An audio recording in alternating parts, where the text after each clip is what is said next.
പിതാവിൻ്റെയും പുത്രൻ്റെയും പരിശുദ്ധാത്മാവിൻ്റെയും നാമത്തിൽ ആമേൻ. ഈശോയിൽ സ്നേഹം നിറഞ്ഞവരെ, ഇന്ന് ശ്ലീഹ കാലത്തിൻ്റെ 3-ാമത്തെ ഞായറാഴ്ചയാണ്. കർത്താവിൻ്റെ ഈ ദിവസത്തിന് അനുഗ്രഹം എല്ലാവർക്കും പ്രാർത്ഥിക്കുന്നു. ഇന്ന് വിശുദ്ധ സുവിശേഷം നമ്മൾ പരിശുദ്ധ കുർബാനയിൽ വായിച്ചു കേൾക്കുന്നത് വിശുദ്ധ ലൂക്കാ സുവിശേഷത്തിൽ നിന്നാണ്. നല്ല സമറിയാക്കാരൻ്റെ ഉപമ. വിശുദ്ധ ലൂക്കാ സുവിശേഷം 10-ാം അധ്യായം 31-32 വാക്യങ്ങൾ. ഒരു പുരോഹിതൻ ആ വഴിയെ വന്നു, അവനെ കണ്ട് മറുവശത്തൂടെ കടന്നുപോയി. അതുപോലെ ഒരു ലേവായനും അവിടെ വന്നപ്പോൾ അവനെ കണ്ടെങ്കിലും കടന്നുപോയി. വഴിയിൽ മുറിവേറ്റ് കിടക്കുന്ന, വീണ് കിടക്കുന്ന ഒരു മനുഷ്യനെ കണ്ടിട്ട് സഹായിക്കേണ്ടിയിരുന്ന 2 പേർ അത് ചെയ്യാതെ കടന്നു പോകുന്നതിനെ കുറിച്ചുള്ള തിരുവചനങ്ങളാണ്.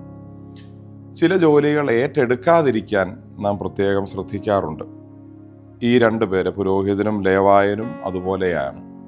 പുരോഹിതൻ അവനെ കണ്ട് പൂർണ്ണമായി ഒഴിവാക്കുന്നു.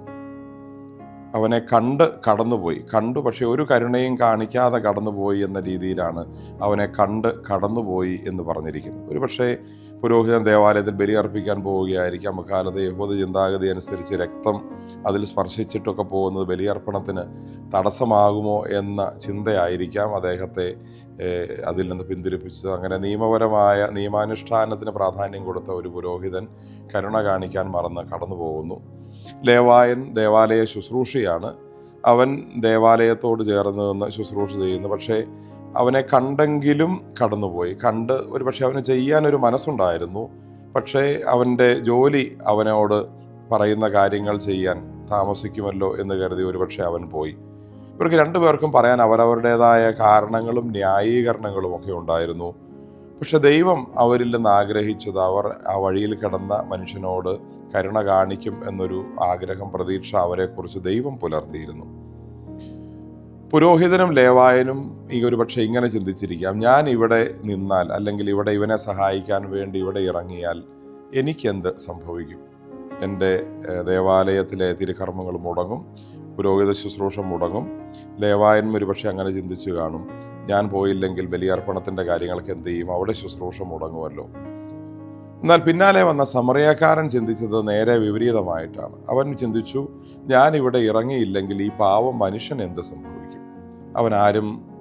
അവനെ ശ്രദ്ധിക്കാതെ, ആരാലും പരിഗണിക്കപ്പെടാതെ അവൻ രക്തം വാർന്ന് അവിടെ കിടന്ന് മരിച്ചു പോകും. അതുകൊണ്ട് ഞാൻ അവനെ ശ്രദ്ധിക്കണമല്ലോ എന്ന് കരുതി അവരുടെ ശത്രുപക്ഷത്തുള്ള ഒരു യാത്രക്കാരനായിരുന്നു സമറിയാക്കാരൻ. എന്നിട്ട് പോലും അവൻ തൻ്റെ ആ സാമുദായിക വിഭാഗീയതകളെല്ലാം മാറ്റിവെച്ച് ഒരു ആവശ്യത്തിൽ സാഹചര്യം കണ്ട് സഹായിക്കാനുള്ള സന്മനസ് കാണിക്കുന്നു.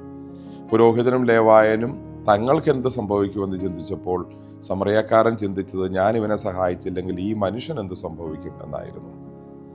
പലപ്പോഴും ദൈവം വഴിയിൽ മുറിവേറ്റ് കിടക്കുന്നുണ്ട്. നമ്മളത് കാണാതെ പോകുന്നപ്പോൾ ദൈവം നമ്മളെ പഴിക്കും. പുരോഹിതനെയും ലേവായനെയും സുവിശേഷം പരോക്ഷമായി കുറ്റപ്പെടുത്തുന്നു. വെറും സമറിയാക്കാരനായി വന്നവൻ ഈ നല്ല പ്രവൃത്തി ചെയ്തതിൻ്റെ പേരിൽ ദൈവത്തിൻ്റെ കണ്ണിൽ നല്ല സമറിയാക്കാരനായി തിരിച്ചു പോകുന്നു.